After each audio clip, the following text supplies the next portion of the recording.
Bueno, buenas tardes a todos. Espero que estén muy bien.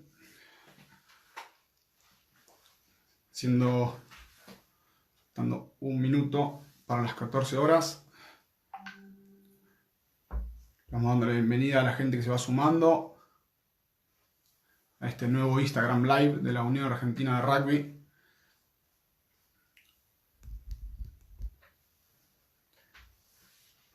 Se sigue sumando gente. Vamos a guardar un minuto y ya arrancamos.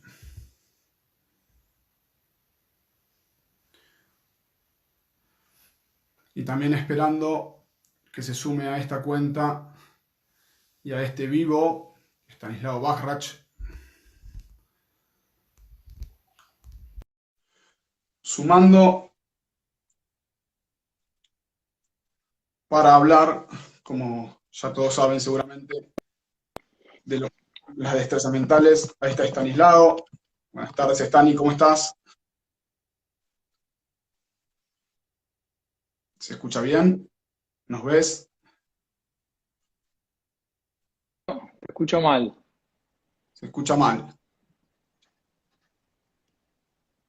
A ver, vos A ahora. ver, Ahí yo te escucho. ¿Vos? ahí te estoy escuchando un poquito mejor. Ok, fenómeno. A ver que la gente con la manito diga si me escucha bien. Sí. Ahora te escucho bien. Ok, fenómeno.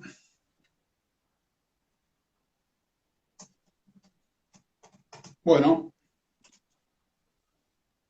sigue subiendo la cantidad Dale. de participantes. Vamos a esperar unos segunditos para que la mayor cantidad de gente pueda aprovechar este momento, que seguramente va a ser muy rico para todos nosotros. Así que bueno, siendo las 14 horas de este día lunes, arrancamos este Instagram Live nuevamente, tal vez yo como reemplazando a Germán en lo que es la función de mediador o de presentador y de mediador con respecto a las preguntas. Pero bueno, hoy ameritaba, tenemos el honor y el gusto de presentar a Stanislao Bachrach, que básicamente muchos de ustedes lo conocerán, pero para hacer una presentación más formal, él es biólogo, eh, ha trabajado mucho, se ha desarrollado y tiene una gran capacidad y un gran conocimiento en un montón de áreas, pero más allá de su parte más como científico, a mí me gusta más verle el lado de lo que ha colaborado y lo que ha trabajado con nosotros a nivel de Unión Argentina de Rugby en esto que son las destrezas mentales. Destrezas mentales que él obviamente después va a desarrollar con mayor grado de detalle. Ha trabajado en muchísimas empresas, ha trabajado también mucho en el deporte, en el fútbol, en el hockey, en el tenis con muchos tenistas, y de hace 2 años que trabaja con nosotros en la Unión Argentina. Puntualmente lo ha hecho en forma presencial con en menores de 20, participando de los 2 últimos procesos, y también a nivel de WAR en la capacitación de entrenadores y managers de academias, siempre focalizado y siempre trabajando sobre esta área de lo que son las destrezas mentales, que nosotros en el M20, como conté yo en el Instagram que hicimos hablando del proceso de juveniles, le pusimos LDM, las iniciales de liderazgo y destrezas mentales, que después seguramente en el transcurso de esta charla vamos a profundizarlo. Pero bueno, me parece que lo más importante es, para ya dejar lugar a él, nosotros siempre hemos hablado mucho de lo que es el entrenamiento físico, de lo que es el entrenamiento técnico, táctico, estratégico en el juego, lo que es el entrenamiento, obviamente, y la parte más nutricional, composición corporal de los jugadores. Y el entrenar la mente es algo que lo teníamos como un debe, y creemos que ella hace 2 años, como decía, y con mucho hincapié y mucho foco este último periodo, lo hemos empezado a trabajar. Si nos ponemos a pensar, todo lo anterior va muy vinculado a la mente, y la mente es lo que realmente genera un impacto directo en todo el resto de las cosas, así que tenemos de nuevamente el gusto de presentar a Stanislao Bachrach, que nos va a hablar exactamente de esto. Un apartado particular, seguramente acá haya mucha gente de rugby, muchos entrenadores, muchos jugadores físicos, mucha gente tal vez que no está vinculado directamente con el rugby, debe haber entrenadores, y sé que los hay, entrenadores de otros deportes también, así que esta charla va a estar focalizada en el rugby, pero también hay un montón de cosas que pueden aplicar directamente a un montón de deportes, un montón de actividades, y seguramente a la vida misma. Así que gracias, Stani, por estar acá, y adelante. Como dijimos y como hicimos anteriormente, va a haber un momento de exposición, de charla. Si hay alguna pregunta que se repite, yo voy a intervenir, levantándole la mano a Estanislao para darle prolijidad a esto, y después dejamos un espacio para las preguntas. Gracias. Bueno, buenísimo. Gracias, Cochi, por la presentación. Primero, ver si se escucha bien. ¿Vos me escuchás bien? Fenómeno, excelente. La gente, algunos deditos, manitos, ¿se escucha bien? Perfecto. Ahí Sánchez, Díaz, ¿se escucha bien? ¿Alguien más? ¿Sigo? ¿Avanzo? Uno más que me diga que se escucha bien. Porfi. Justo ahora estaban hablando todos y ahora no habla más nadie. Sí, se escucha bien, se escucha bien. Dale, gracias.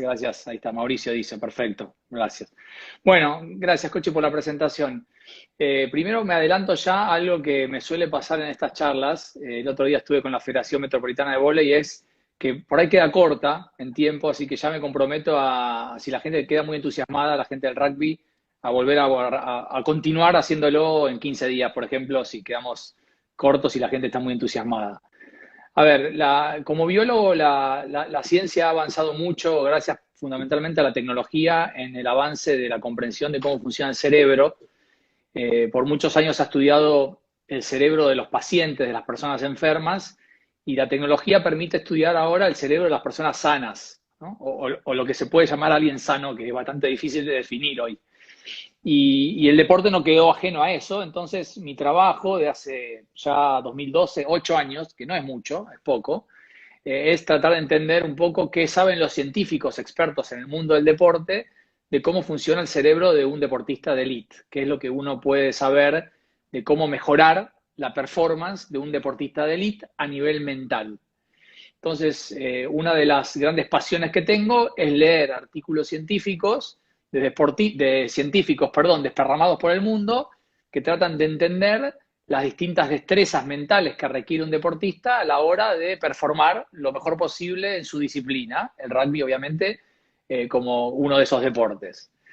Entonces, para que la gente no confunda, hablamos del cerebro o hablamos de la mente, porque estoy hablando del entrenamiento mental, pero estoy hablando de mejorar el cerebro. Entonces, de una manera muy sencilla, para que la gente se lleve a su casa, el cerebro son las neuronas que uno puede entrenar, como si fuese un músculo que lleva al gimnasio. El cerebro tiene sus neuronitas que están conectadas entre sí por axones y dendritas. Esas conexiones pueden ser de a 1, de a 2, de a 3, de a 10.000. Cuantas más conexiones haya entre las neuronas, decimos que el cerebro, para hacerlo fácil, ¿no? Funciona mejor o performa mejor. Entonces, en vez de tener más músculo cuando uno va al gimnasio, cuando uno entrena su cerebro, está mejor conectado. La mente, por otro lado, es un poquito más difícil de describir porque dependiendo de la disciplina que uno estudie, biología, física, matemática, psicología, sociología, antropología, las distintas disciplinas definen la mente un poquito diferente, pero la mente, para hacerlo bien fácil, es qué es lo que uno piensa y qué es lo que uno siente, ¿no? Los pensamientos y las emociones es la mente, y el cerebro y la mente están conectadas. Uno piensa y uno siente porque tiene un cerebro. ¿Cómo metemos todo esto en el mundo del deporte, amateur o de elite? Porque hoy la ciencia demuestra, pero gracias a la tecnología, que cuando uno patea una pelota, o cuando uno pasa una pelota, o cuando uno le pega una pelota con una raqueta, lo que está utilizando para hacer ese movimiento, sin duda, es el cerebro y la mente. O sea, el brazo, la pierna, la mano, el hombro, la rodilla se mueven porque el cerebro le pasa información al cuerpo. 100%, no hay ningún tipo de duda de que eso sucede. Entonces, lo que la ciencia y un poco mi aporte en la UAR ha sido estos últimos años es, bueno, ¿cuáles son las áreas del cerebro involucradas en ese gesto técnico? ¿Cuáles son las áreas del cerebro involucradas en entender la táctica de cómo tengo que salir a jugar, a defender, a atacar, etcétera? Si yo conozco las áreas del cerebro que están involucradas en el juego, y si yo sé cuáles son los ejercicios, las herramientas para fortalecer esas áreas, estoy haciendo entrenamiento mental o entrenamiento de las destrezas mentales. Eso como una brevísima descripción de a lo que me dedico. La tecnología va permitiendo, a lo largo que pasan los años y va mejorando la tecnología, ir describiendo esas áreas, y después el científico, y a veces no tan científico, con prueba y error, va mejorando esos ejercicios. Vamos probando ejercicios que van demostrando a veces en laboratorios y a veces en la cancha o en el vestuario y a veces simplemente el jugador diciendo, wow, estoy más concentrado, wow, se me cae menos la pelota, wow, le pego mejor a los palos, ¿no? Simplemente hay que ser sincero. A veces no hay mucha ciencia que lo demuestra. A veces la ciencia lo que hace es identifica las áreas, el científico y a veces junto con el coach inventa, adapta los ejercicios de los laboratorios y después en la cancha, en el entrenamiento, se piensa en esos ejercicios y después es el jugador mismo que termina sintiendo, diciendo que está mejorando su rendimiento. Lo que sí es clave, y ahora si querés freno un minuto para preguntas, si es que ya las tenés, es que como el gimnasio, el cerebro también puede mejorar, pero si uno deja de entrenarlo, vuelve hacia atrás.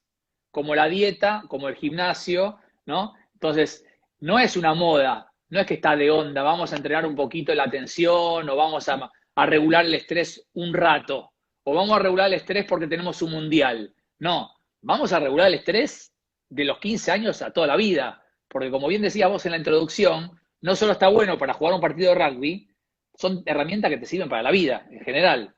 Entonces, en estos valores que tiene la UAR, ¿no? De mejorar no solamente al deportista, sino al ser humano, o darle valores a la persona, claramente el entrenamiento mental contribuye de manera profunda a darles herramientas a las personas antes que a los jugadores para decir, mirá, acá vas a regular tus emociones, a darte cuenta de tu motivación y cómo mejorarla, a generar confianza en vos mismo, a regular tu estrés, a entender que la forma de pensar influye en tu performance, ¿no? Entonces son herramientas que claramente mejoran la performance, pero claramente también te mejoran como persona. Tenemos fenómenos, Tania, así que buenísimo. Empiezan a llegar las preguntas.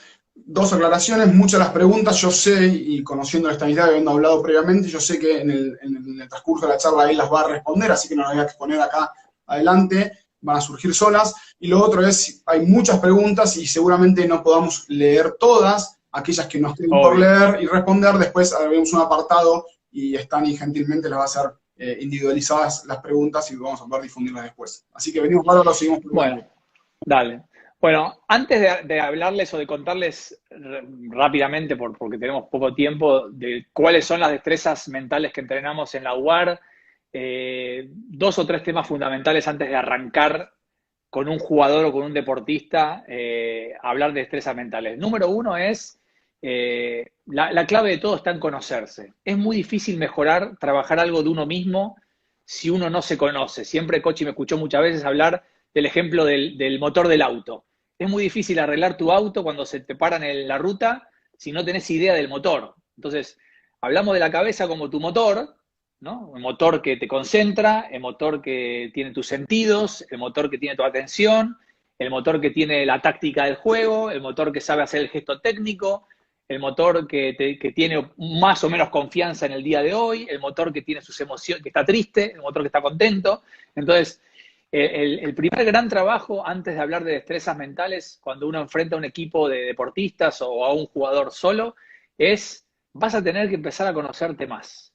Y eso en mi trabajo personal, o la forma que tengo yo de encarar el trabajo, que obviamente no es la buena, es la que yo he elegido trabajar, es vas a tener que empezar a pensar cómo pensás. Y vas a tener que empezar a pensar cómo te sentís. La clave en el trabajo que hace mi equipo y que hacemos en la UAR es qué estás pensando y cómo te sentís. Porque tu performance y tus comportamientos adentro de tu campo, en el campo de juego o en el entrenamiento, están muy impactados por tu forma de pensar y por tus emociones. No es lo mismo salir a jugar asustado que contento. No es lo mismo salir a jugar diciéndote soy un perdedor, nos van a ganar, soy malo, no sé bien qué hacer hoy, no sé dónde me tengo que poner en la cancha, qué tenía que hacer, qué fea que fue la pelea con mi novia anoche. O sea, está demostrado científicamente que tu forma de pensar impacta en tu forma de sentir y tu forma de sentir impacta en tus comportamientos.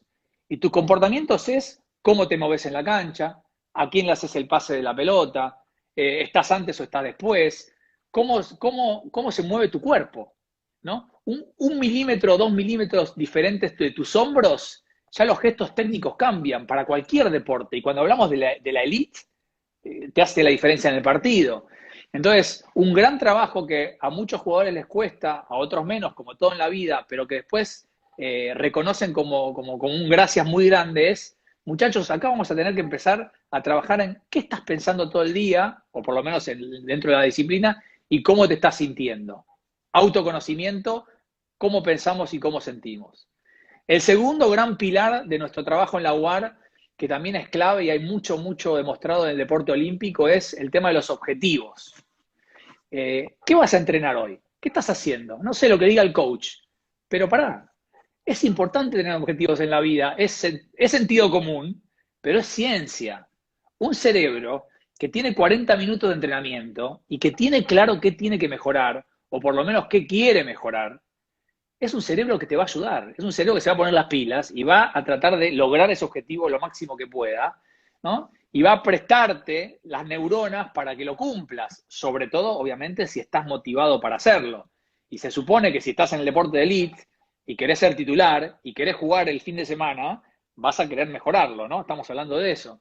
Entonces, una de las enseñanzas también que llevamos a los entrenadores y también a los jugadores es la importancia de establecerse objetivos, siempre a largo plazo, obvio, a mediano plazo, importantes, pero nos olvidamos muchas veces de los objetivos de corto plazo. Hoy, en el entrenamiento de esta tarde, ¿cuáles son tus 2 objetivos? ¿Qué es lo que querés mejorar? Pequeñas cositas, tu saque, tu pase hacia atrás, dale, Están un poco coche. unas preguntas recurrentes, y para que vos sigas después con la disertación, unas preguntas recurrentes es ¿qué actividades prácticas podemos hacer para desarrollar las destrezas mentales? Y me parece que esta está mencionando vos, es una de ellas, por eso te la pongo adelante la pregunta, porque me parece que vas a desarrollar eso y me parece muy interesante. Dale, bueno, una pequeña actividad práctica que todavía no me metí en las destrezas mentales. Entré con los 2 pilares. El primer gran pilar era autoconocimiento. Eh, yo sé que vos querés que yo diga esto, a mí me duele y me cuesta, pero lo voy a hacer. Pero un entrenador con sus herramientas, o sea, es como que yo dirija un entrenamiento de rugby. Es difícil, yo no sé de rugby. Es como que es difícil pedirle a un entrenador que sea un coach mental. Sin embargo, hay gente que intuitiva y con pocas herramientas lo puede hacer.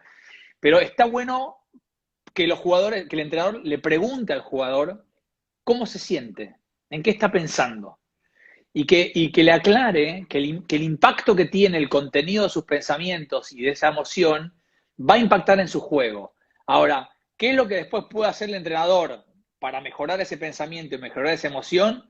Podría quedar para el capítulo que viene, porque eso ya sería meterme a trabajar con, no sé, con 1.600 personas al mismo tiempo, no sé si lo podemos hacer ahora. Pero una herramienta más práctica y más fácil para cualquier entrenador es que tanto el entrenador, o también el preparador físico, como los jugadores, se establezcan objetivos por entrenamiento, 2 o 3, ¿no? Y tengan claro, bueno, hoy vamos a entrenar semiataque. Bueno, el entrenamiento va a ser así, y yo en este semiataque quiero hacer A, B y C lo mejor posible. A veces hasta a un compañero se le puede pedir, mírame, fíjate cómo lo estoy haciendo, qué me ves, cómo ves errores, ves que lo estoy haciendo bien, me puedes corregir o yo mismo me corrijo. Y después del entrenamiento, si no se hace esto no sirve para nada, que el jugador se autoevalúe. ¿Cómo me fue? Del 1 al 5, del 1 al 10, del 1 al 3. ¿Lo logré más o menos? ¿Lo hice mal? ¿Ya está? ¿Ya lo hago bien? Y acá es muy importante distinguir, justo antes de que me levantes la mano lo iba a decir, porque acá hay una gran confusión, y la Argentina es un país, todos, ¿no? Pero vivimos muy al corto plazo nosotros, muy resultadista. No estoy hablando de objetivo de resultado, no estoy hablando de meter 3 tries o de ganarle a tal equipo, estoy hablando de objetivos de rendimiento. El entrenamiento mental se basa en cómo mejorar, cómo progresar, cómo ser mejor jugador, no cómo ganar. ¿Se entiende? No como ganarle al otro o ganar partidos o meter más tries. Eso va a venir, ojalá, después, con el tiempo, con el trabajo. Si yo mejoro como jugador y todo mi equipo, todos mejoran como jugadores, tenemos más chance de ganar, probablemente. Siempre hay un rival. Entonces, que el jugador tenga muy claro, y los entrenadores también, que hay dos formas de evaluar un equipo. Una es por el resultado y otra es por el rendimiento. ¿Cómo hemos progresado en el último año? ¿Cuánto hemos mejorado como jugadores? ¿Cuánto ha mejorado la defensa? ¿Cuánto ha mejorado el ataque? ¿Cuánto ha mejorado cómo comemos físicamente? ¿Cómo dormimos? ¿Cómo nos llevamos como equipo? ¿Cómo nos llevamos? ¿Cómo es la comunicación interna? ¿Cómo es la comunicación dentro de la cancha? ¿Cómo es la comunicación con los entrenadores? O sea, todo eso hace un equipo, no solamente ganar o perder. Entonces, cuando el jugador va reconociendo su progreso adentro de una cancha o de un entrenamiento, en la semana, lo que pasa inmediatamente la semana posterior es que está más motivado. Ahora, jugó el domingo o el sábado, perdió, se desmotiva. Ahora, jugó el domingo o el sábado, perdió, pero progresó y se dio cuenta él, o se lo reconoció el coach, sí, perdimos, pero vos viste lo que hiciste hoy, antes no lo hacías así. Ahora te levantás mucho más rápido. Ahora volvés a la posición mucho más rápido que antes. Ahora colaborás con tu equipo que antes no colaborabas. Ahora, ¿se entiende? Entonces, eso tiene un impacto en la cabeza del jugador, sobre todo los más jóvenes, que te vuelve el lunes al entrenamiento, a la noche o en el día, mucho más motivado. Si la motivación solo pasa por ganar o perder, ¿qué pasa cuando perdés muy seguido? Se te cae el jugador. Entonces nosotros desde el entrenamiento mental trabajamos mucho el establecimiento de objetivos de rendimiento de cortísimo plazo, ¿no? Para mostrarle al jugador que existe el progreso, gracias al esfuerzo, obviamente. Y ahí me preguntan muchos, ¿qué pasa cuando el jugador no progresa? Porque puede pasar.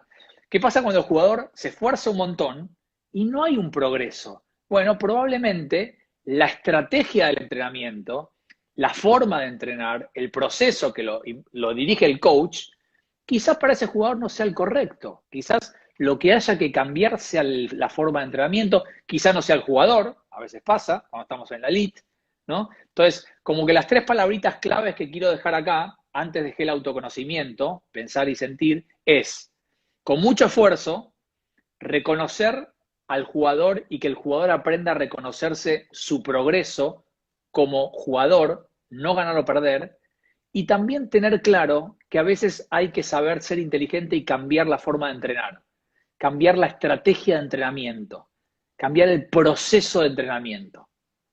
Está fenómeno.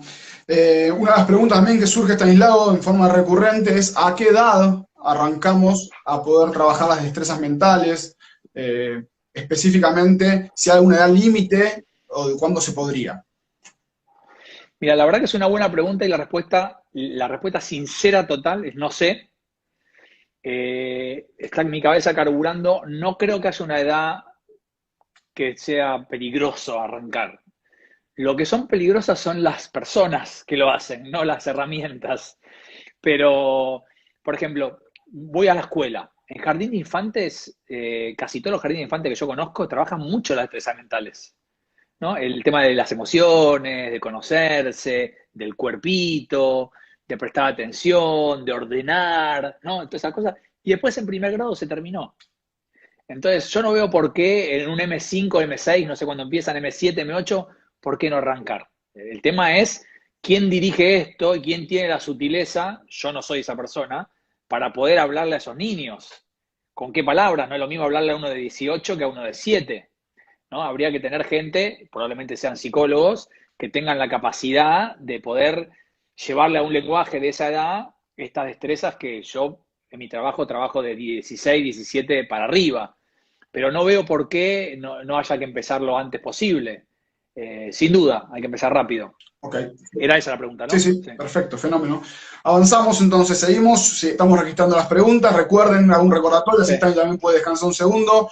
Por favor, todas las preguntas que sean a través del signito de pregunta que ustedes ven en sus pantallas, así mantenemos ordenado el ciclo de las preguntas y podemos tener registradas todas para, como decía antes, después hacer una devolución y utilizar solamente ese sector.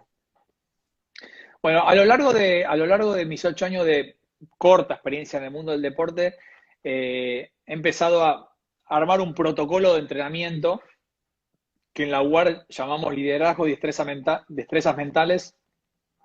Le agregamos liderazgo porque dentro de nuestro trabajo no solamente es que cada jugador trabaje su cabeza con sus destrezas mentales, sino también el tema de, bueno, poder buscar, a veces son naturales, o formar líderes, líderes positivos dentro de un equipo y que sean líderes en la vida en general, pero en este caso obviamente líderes adentro de un equipo, fuera o dentro de la cancha. A veces hay líderes afuera, a veces hay líderes adentro y a veces ojalá hay líderes en los dos lugares.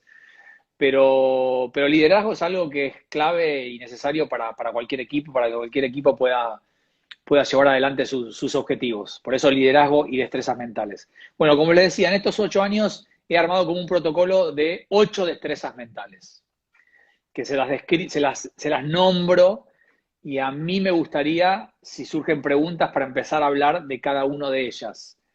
Tienen que pensar que cada una de estas 8 destrezas mentales puede ser un curso de 8 horas. O sea, no voy a poder ir detalladamente por cada una de estas 8, pero estoy viendo de reojo algunas de las preguntas y ya veo que van por ahí. A ver, la destreza mental número 1, las otras 7 son parejas, pero la número 1, si tuviese que decir, si un jugador de elite, en realidad es un ser humano, pero si un deportista de elite, esta destreza mental no la tiene, no puede ser de elite, que es la confianza. La confianza en sí mismo, la autoconfianza. La autoconfianza es la primera destreza mental, ¿no? El poder confiar en uno mismo, en sus capacidades físicas, técnicas, tácticas y mentales para salir a la cancha, a comerse crudo al rival, a ganar, a jugar, a rendir, a lo que ustedes quieran en el día que sea necesario. Así, yo confío en que yo puedo mejorar, yo confío en que puedo jugar lo que me pide el coach, yo confío en que puedo cada vez jugar mejor a lo que me piden, etc. Yo confío en mí, en mí.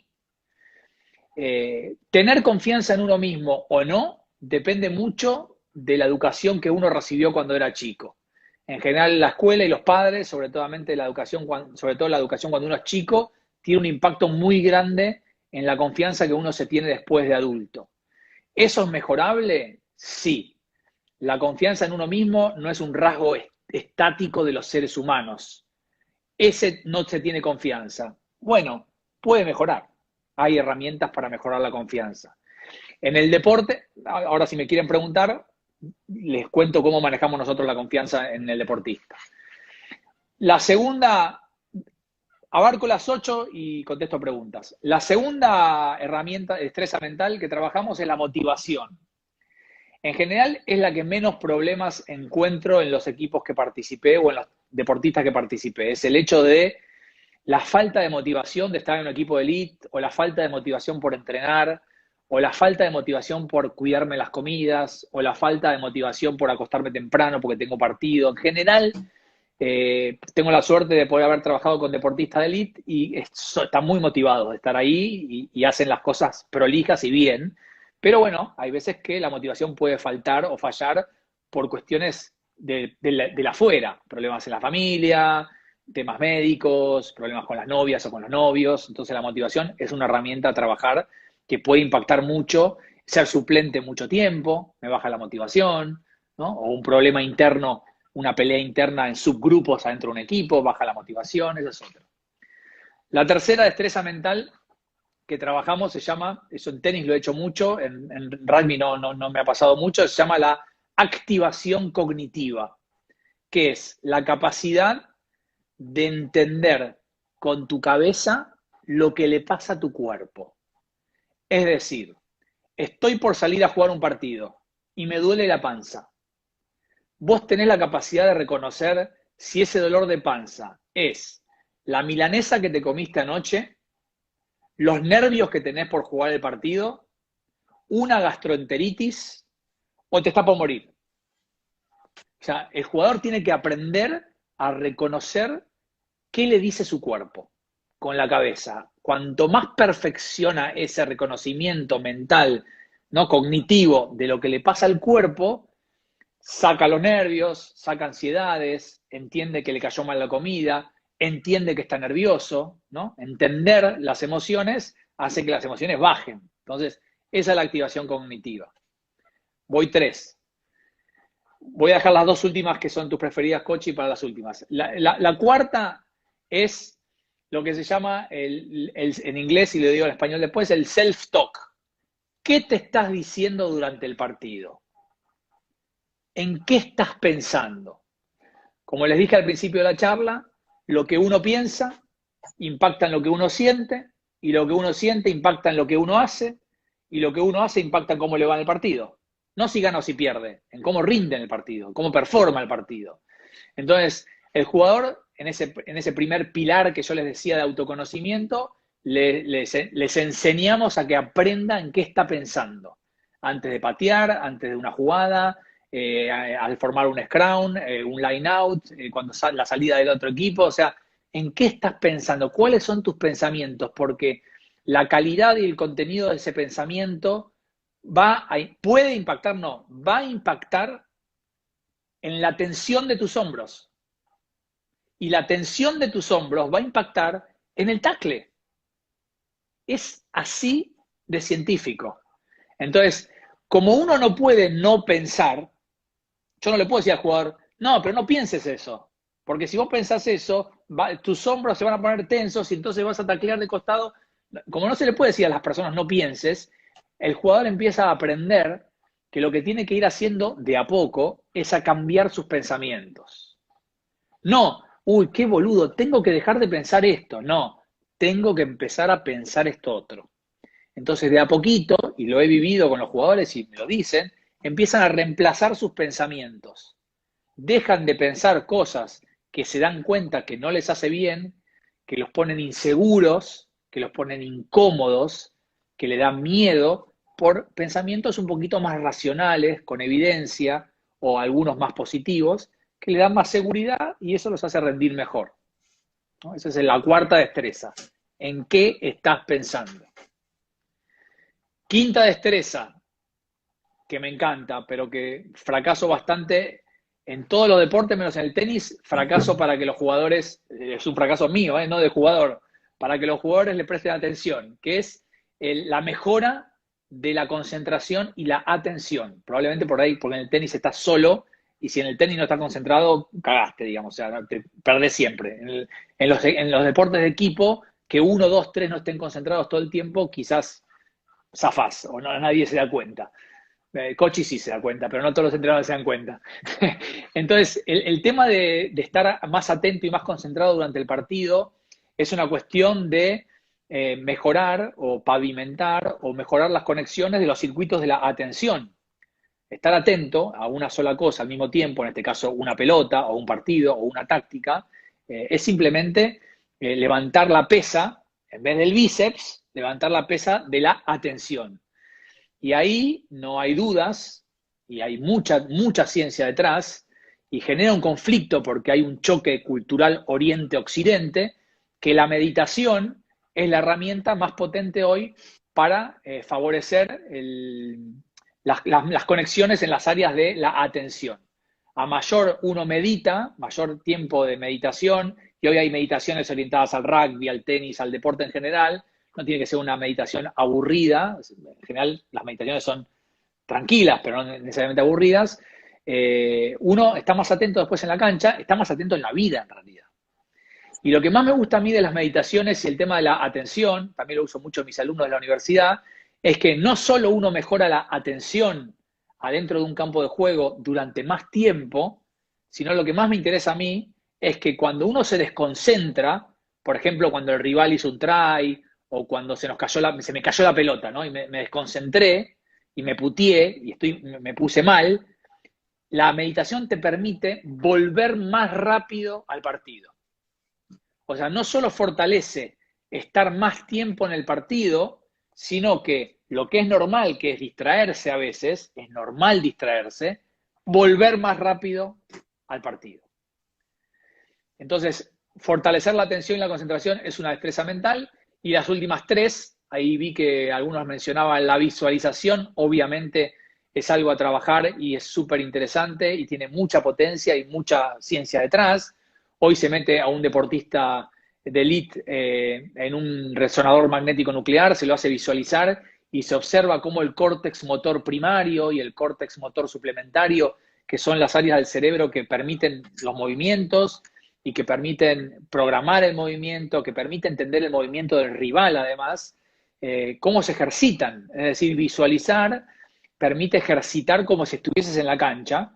Entonces, hoy no hay una forma perfecta o una forma definida por la comunidad científica de cómo hacerlo bien, la ciencia cada vez va avanzando en tratar de entender cuál es la mejor visualización posible. Algunos entrenadores lo hacen 20 minutos, otros 5 minutos, la noche anterior, antes del partido. A veces los jugadores eligen hacerlo con música, en sus camas, en el micro.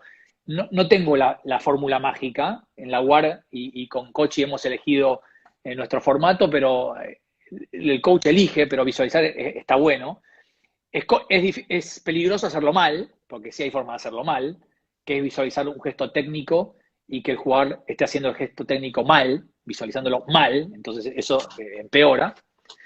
Y las últimas dos, y dejo para preguntas y para traer saliva, y son las dos que más me gustan, una es la gestión de las emociones. Claramente las emociones poco placenteras, en biología no decimos negativas, decimos las emociones poco placenteras como el miedo, la ansiedad, los nervios, estar muy triste, ¿no? Son emociones, el enojo, la ira fuerte, son emociones que interfieren con el buen gesto técnico, el recuerdo perfecto de la táctica, de la estrategia de juego que tengo que hacer hoy, de dónde me tengo que ubicar en la cancha. O sea, todas esas emociones generan interferencias, decimos en biología. Entonces, poder manejar y regular esas emociones es algo que a los jugadores les gusta mucho aprender, y lo hacemos, y lo aprenden. Son técnicas bastante sencillas. Y por último, y lo dejo las preguntas que quieran, trabajamos algo que todo deportista de elite siente en su vida y que está bien que sienta, que es el estrés. El manejo del estrés. El manejo del estrés, el estrés es bueno, el estrés te permite focalizar, el estrés permite que no duela tanto, el estrés permite que los músculos, que la adrenalina estén, digamos, potentes para el día del partido, pero cuando el estrés se pasa de un umbral, que es muy personal, cada persona tiene ciertos niveles de umbral, ese estrés empieza a generar esas emociones que describía antes. Ciertos jugadores se empiezan a asustar mucho, ciertos jugadores se ponen muy nerviosos, ciertos jugadores le agarran ansiedad, es muy clásico en estas épocas. Otros jugadores descubrimos que tratan de evitar y no quieren jugar, o no prestan atención a la charla técnica, o llegan tarde a la charla técnica, o se quedan dormidos. Eso es una forma, por ejemplo, de afrontar el estrés. Otros jugadores le da mucha ira y enojo, el estrés. Entonces, el manejo del estrés a través de distintas técnicas de relajación también son herramientas que hemos implementado en la UAR y que los jugadores muy rápidamente incorporan.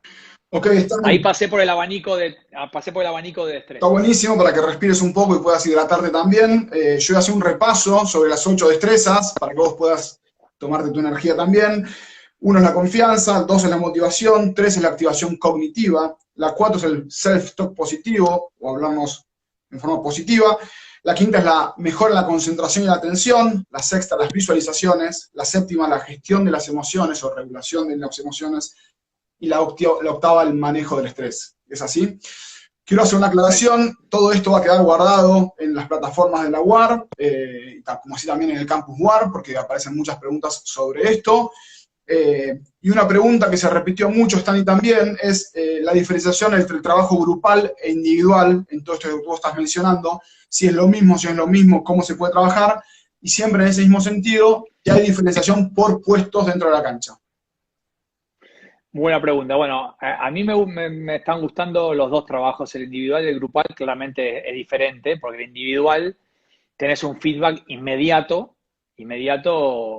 post partido, le ves la cara, los ojos. Individual solamente trabajé con tenis, le ves los ojos al jugador en la cancha y estás viendo, lo ves respirar, ves la boca, ves la nariz, ves las cosas que hace, lo ves en la silla sentado antes de sacar y cómo va caminando el saque. Entonces ahí ya vas viendo si está utilizando las técnicas que aprendió en los entrenamientos en los partidos, y cuando usa las técnicas y le va bien, genera obviamente mucha satisfacción, y es un trabajo, digamos, más rápido y más fácil. El grupal es más disperso, son 20, son 30, pueden ser 40 jugadores. No tenés claro si estás llegando a todos o no, es algo que no puedes controlar. Los momentos de las giras y de las concentraciones son los mejores momentos, porque cuando convivís con los jugadores es donde se te van acercando a la hora de la merienda, ¿viste? Después del entrenamiento, en el micro, en el almuerzo o en el café. Ahí es donde vas descubriendo quiénes les interesa más la herramienta, a quiénes menos, o quiénes están interesados en seguir aprendiendo. Hay estudios informales, no científicos, más estadísticos, que dicen que si estas herramientas las incorporan el 30 o 40% del equipo, el equipo cambia 180 grados para mejor. Es decir, no tenés que estar obsesionado con que todos los jugadores aprendan y mejoren todas estas destrezas mentales, pero si vos lográs tocar a 30-40% de tus jugadores y encima son jugadores importantes de tu equipo, no técnicamente siempre importantes, a veces son importantes a veces afuera del equipo, no dentro de la cancha, por ahí afuera de la cancha también, ya hace una mejoría grande en el rendimiento del equipo. Acuérdense que yo nunca hablo de te asegura ganar, hablo de mejora el rendimiento del equipo. Entonces, sí hay una gran diferencia. Me siento más incómodo trabajando en equipo porque a veces no logro ver si estamos avanzando o no. Por eso yo implemento, y Cochi sabe, cada tanto una encuesta anónima para ver cómo los jugadores se van sintiendo, si creen que van progresando, si esto les va sirviendo, si piensan que quieren seguir, qué harían diferente, ¿no? Y ellos me van dando feedback a mi equipo y a mí. Bueno, esto lo seguiríamos haciendo, esto lo cambiaríamos, ¿no? También hay que ser honesto y humilde y decir, estamos en un terreno que es nuevo, yo no me dediqué toda mi vida a esto, estamos probando cosas y a medida que vamos probando nos vamos equivocando y lo que tratamos de hacer es no equivocarnos de vuelta en lo mismo, aprender de los errores e ir mejorando los ejercicios, escuchar mucho a los jugadores, trabajar mucho en equipo, con coach y el staff de entrenadores, escuchar al kinesiólogo, escuchar al médico, al preparador físico, escuchar al utilero, escuchar a todos, porque todos participan de estas reuniones, de estas charlas, de estos ejercicios, y nada, y ser siempre humilde, y estamos en pleno aprendizaje permanente, y creo que eso es la clave, ¿no? Sí, sin lugar a dudas, sin lugar a dudas. En cuanto a la diferenciación por puestos, Stani, algo que hayamos trabajado, era otra pregunta que venía. Sí, algo que me pasó mucho es, bueno, yo llegué al mundo del rugby, primero sin haber jugado nunca al rugby, y casi habiendo visto por ahí 2-3 partidos en mi vida de rugby. Cuando vivía en Francia, vi el Mundial de la Argentina, no sé qué fue, 97, 98, ¿qué Mundial fue? ¿97 fue un Mundial? Bien. 98, 99. Un mundial que a Argentina le fue muy bien. ¿En Inglaterra puede ser? ¿A los Pumas? 2007. Sí, a los Pumas. ¿2007? No, antes. ¿Antes? ¿2003? No. Bueno, no importa, Cochi. No, quiero decir, yo no vengo del mundo del rugby, con lo cual tiene sus cosas buenas y sus cosas malas. Las malas las entendí enseguida. Las buenas también, porque es como no estar contaminado de un lugar que puedo mirar las cosas de otra perspectiva. Claramente, como me gusta el fútbol, es verdad, primero me enamoré de los backs, me enamoré del ataque y me gusta el ataque, y después, claro, tenía una tendencia a querer trabajar más con ellos, y ahora estoy fascinado con los forwards, o sea, fascinado, o sea, me vuelve loco el trabajo dividiendo al equipo en dos. Y sí, se hace trabajo dividiendo los equipos, dividiendo los puestos. Los entrenadores son siempre muy abiertos. Algunos siempre hay más abiertos que otros, pero a veces son los mismos jugadores que vienen hacia vos y a veces es simplemente participar del entrenamiento, y en eso tengo que admitir que los entrenadores son muy abiertos. El solo observar el entrenamiento, aprender de cómo entrenan, me generan ideas de cómo mejorar algunas cosas. Entonces después voy y digo, che, estaría esto bueno para los que el line out, estaría esto bueno para el scrum, fíjate la posición de los pies, se me ocurrió hablarles de tal cosa. Entonces sí, en los momentos sobre todo de las concentraciones, cuando estamos una semana, 2 semanas juntos, es el momento donde hacemos ejercicios todos juntos y a veces dividimos el equipo. Sí. Está fenómeno. Me quedé pensando, obviamente, año 99 en Gales, era lo que vos me mencionabas, mundial. Ese mundial vi. Nos van quedando ya unos 17 minutos, así que algo que surge también y surgió de la última charla con respecto al trabajo de destrezas mentales fue lo del protocolo MAN, que yo lo mencioné, sí. Y mucha gente nos ha preguntado, más allá de lo que está pasando ahora en este vivo, después de esa charla, y estaría bueno por ahí comentar un poco de dónde viene y cuál es el objetivo de ese protocolo. Porque además está vinculado con una pregunta que arrancó al principio, que decía, ¿hay algún manual para el control emocional? Así que me parece que engancha justo con esta Bien. pregunta. Bueno, está bueno. Primero, a ver, hay como muchos conceptos que se despegan de ahí. Primero, desde la biología, o por lo menos desde mi mirada, nosotros erradicamos la palabra control. No se le puede pedir a un ser humano, y menos a un jugador, que controle sus emociones, porque controlar una emoción significaría que no la tenga más. Para nosotros control es, vos tenés miedo, sí, haz esto y no vas a tener más miedo. Bueno, las emociones son parte del cerebro, parte ¿no?, del ser humano, y está bien tener miedo en un partido. Está bien tener nervios. Está bien significa normal. O sea, un jugador que no tiene miedo, a mí me da miedo que no tenga miedo. Sería raro. ¿Existe? Sí, existe. Pero es más normal tener miedo. Después la pregunta que uno se puede hacer es ¿cuánto miedo tiene? Y cómo le afecta eso su rendimiento. Entonces, nosotros hablamos de regular las emociones, no de controlarlas. Hay distintas estrategias y distintas herramientas. De la manera que nosotros trabajamos en la UAR es, mi equipo se preguntó, ¿quiénes son los seres humanos en el planeta Tierra, antes de la pandemia por lo menos, que deberían manejar muy bien sus emociones? ¿Quién deberían, según lo que dicen ustedes, controlar, según lo que digo yo, regular de manera lo más precisa posible sus emociones en su vida? ¿Qué profesión tiene que aprender a hacer eso? Y la respuesta rápida fue o los Marines, o los Navy SEALs, o los francotiradores, o sea, personas que están en riesgo de vida o muerte y que tienen que tomar decisiones que dependen de su vida y la vida de muchas personas. Entonces, gracias a mis contactos, porque yo trabajé muchos años en Estados Unidos, me pregunté si tenían ellos un protocolo para manejar sus emociones, y ahí di con un protocolo que tiene los Navy SEALs, ¿no?, que es un protocolo que nosotros después adaptamos en la UAR, no lo copiamos, y que justamente los Navy SEALs, a través de un grupo de neurocientíficos, trataron de buscar la forma de que estos muchachos y muchachas hoy, a la hora de salir a la guerra o a hacer sus actividades, puedan manejar sus emociones de la mejor manera posible para errar lo menos posible y para morir lo menos posible. Entonces, llevado eso al mundo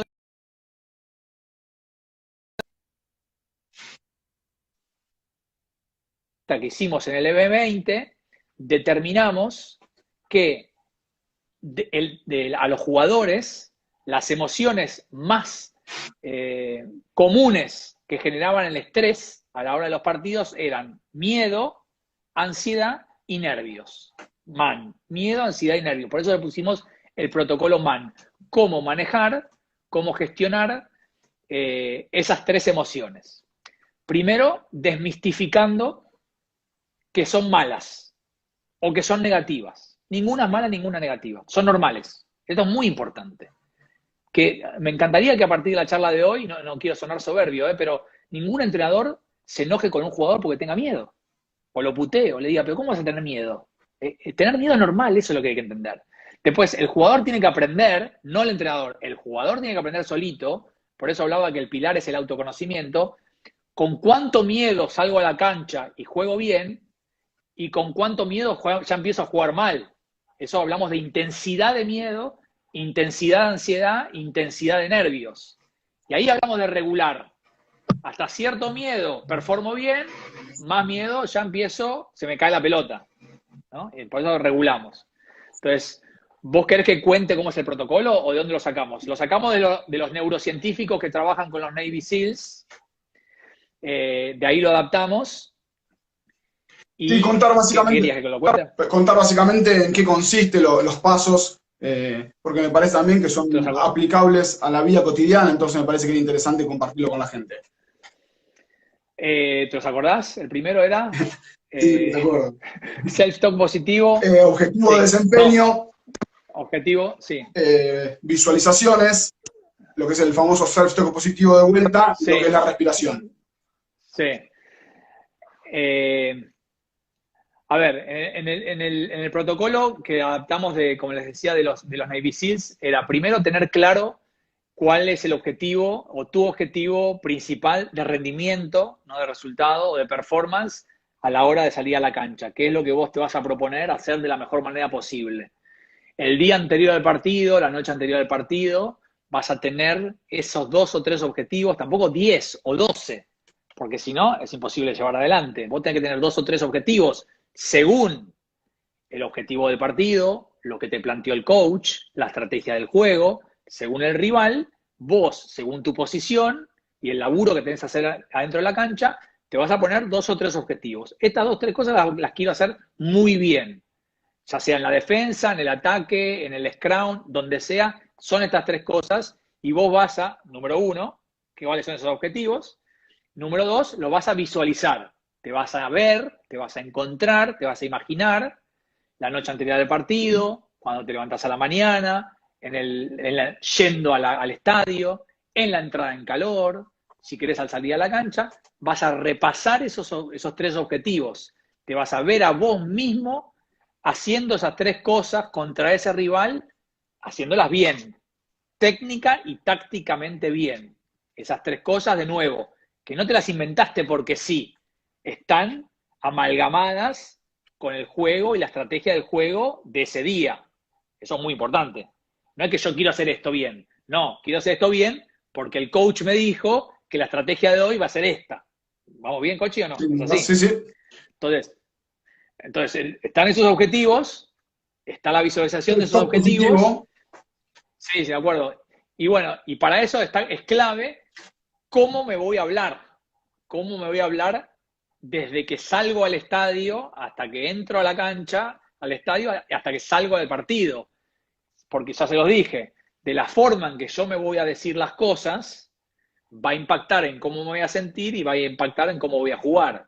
Entonces, tener siempre presente que si yo tengo mis objetivos claros, lo visualizo divinamente 15, 20 veces antes del partido y me digo, uy, qué cagazo, qué boludo soy, me olvidé de tomarme la pastilla, no comí bien, desayuné mal y me estaba empezando a doler la panza. Bueno, si me empiezo a hablar así, todo se cae. Me empiezo a asustar, me pongo ansioso, entonces tengo que tener siempre claro.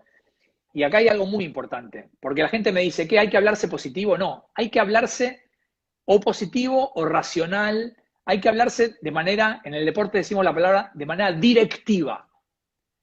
Vos tenés que darte direcciones. Es decir, la idea de vos decirle a tu cerebro qué pensar es para que el cerebro no te venga con cosas negativas. Te está molestando esto, te van a pasar por arriba, hay mucho viento, mirá el barro que hay, te está siendo visitante, mirá, no vino tu familia a verte. O sea, todos esos pensamientos negativos, ridículos, que es normal tenerlos, cuando vos te hablás de manera directiva o positiva, como vos quieras, no dejás que entren. Entonces, el protocolo tiene, paso 1, tus objetivos que están ligados al partido. Los visualizaste y te encontraste y te viste haciéndolos en el partido. Tuviste presente que tenés que tener ese diálogo con vos mismo de una manera racional o positiva. Y después, algo que no mencioné, y está muy importante, es tener claro que cuando vos empezás a tener emociones poco placenteras debido al estrés, ansiedad, miedo, ansiedad o nervios, lo que empieza a pasar es que empezás a respirar más agitado. Esa respiración de agitación, como la que tengo yo ahora, lo que genera en el cerebro, esto probablemente poca gente lo sepa, lo que genera en el cerebro es que las arterias y las venas se empiezan a achicar. O sea, la red arterial y venosa, ¿no? Las avenidas que nutren y limpian al cerebro se encogen. Solamente por respirar un poquito más agitado. ¿Se ve? Sí. Aunque sea imperceptible para vos, el hecho ya de estar ansioso hace que se encoja. Cuando eso se encoge, menos neuronas comen y menos neuronas se limpian. Entonces, ese estrés lo que hace es que empieces a pensar peor, tomar peores decisiones, ver peor para los costados. Entonces, el cuarto paso del protocolo MAN es recordar que en situaciones de estrés, como en un partido, y si es un partido importante más, la respiración profunda por nariz, tranquilo, 7, 8 segundos, perdón, 4 o 5 segundos y exhalar por boca, el doble, 7, 8 segundos. Aunque vos creas que estás bien, hacerlo igual. Lo que estás contribuyendo ahí es alimentar a tus neuronas. es limpiar a todos los jugadores que tenés acá adentro para que trabajen bien, para que tomen mejores decisiones, para que estén claros, para que vean la cancha, para que vean el rival. Ahí termina el protocolo man.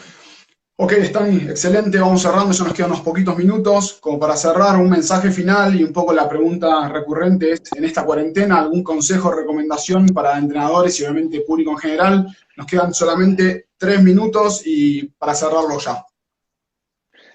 Mira, a ver, con respecto a la vida o con respecto al En, rugby, al deporte. en general, algún consejo para ver cómo podemos aplicar todo esto de que estuvimos hablando en la vida cotidiana, que seguramente son muy Mira, importantes. yo creo que es un buen momento para animarse a la meditación. Ok. Es un muy buen momento para animarse a la meditación. Yo entiendo que la gente sea escéptica. La gente no tiene que creer en lo que yo digo, obviamente, pero no hay dudas que la meditación es una herramienta muy potente para fortalecer no solamente la atención y la concentración, fortalece la creatividad, fortalece el buen humor, fortalece la resiliencia. O sea, es un buen momento para bajarse una aplicación. Está Pausa, que es una aplicación de unos chicos argentinos amigos, está Calm, está Headspace, hay un montón de formas de meditar. Creo que es un buen momento para animarse. Yo si querés te puedo pasar a vos para que vos pases también algunas meditaciones pequeñas y cortas. Y animarse de todos los días una meditación de 10-15 minutos para incorporarla como un hábito nuevo en la vida de una persona y después en la vida de un entrenador. Porque si el entrenador lo incorpora como hábito, después se lo pasa a sus jugadores. Y 100% va a ser en beneficio primero de la persona y después del deportista. Excelente, Simple. excelente. Bueno, si querés hacer un cierre, yo básicamente agradecerte a vos y a todo el equipo que trabaja con vos en la UAR. Me parece que son herramientas muy, pero muy buenas, no solamente para entrenadores, sino también para jugadores. Como decía antes, muchas de las preguntas que quedaron pendientes por responder, que fueron un montón, de una gran cantidad de gente que estuvo participando, de todo el mundo. Tenemos gente de España, tenemos gente de Chile, tenemos gente de México, de Uruguay que estuvo participando, así que hay preguntas de todos lados del mundo. Agradecerte nuevamente, es un placer escucharte, es un placer aprender, así que esperemos que la gente del otro lado lo haya disfrutado y podamos seguir construyendo este rugby entre todos, desde todas las facetas del juego, no solamente la técnica, táctica, estratégica, física, nutricional, y principalmente ahora, como nos tocó el tema hablar hoy, sobre la parte mental. Así que, Stani, muchas gracias y querrás cerrarlo vos. Bueno, no, gracias Cochi a vos, gracias a la UAR por la confianza y yo cerraría sabiendo que, bueno, gracias a la gente de otros países que está escuchando, pero hablando de mi país, que es la Argentina, confiar en esta herramienta, entendiendo que es una herramienta que requiere de mediano a largo plazo. Confiar más en el proceso que en el resultado. Es algo que ya existe, que ya está, que va a venir, que el que no lo tenga va a quedar afuera del circuito, que va a haber una diferencia grande en los equipos que tengan profesionales que trabajen esto versus los que no tengan, que en el deporte olímpico existe hace muchos años, que psicólogos deportivos de alguna forma hacen estas cosas, parecidas algunas, otras no tanto, y que tengan mucho cuidado de los truchos, porque cuando las cosas se ponen de moda, aparece la gente que es trucha y que dice yo hago esto, entonces a veces saber elegir el buen profesional también es parte de ser sí, una persona inteligente, ¿no? Okay. Bueno, Stani, mil gracias. Como decía, esto va a quedar guardado en la cuenta de la Unión Argentina en Instagram y en todas las plataformas, Campus UAR incluido, así que se puede compartir y se puede seguir viendo a pesar de que lo tuvimos en vivo y el placer de encontrarlo durante toda esta hora. Gracias y saludos. Abrazo, chau, chau. Abrazo.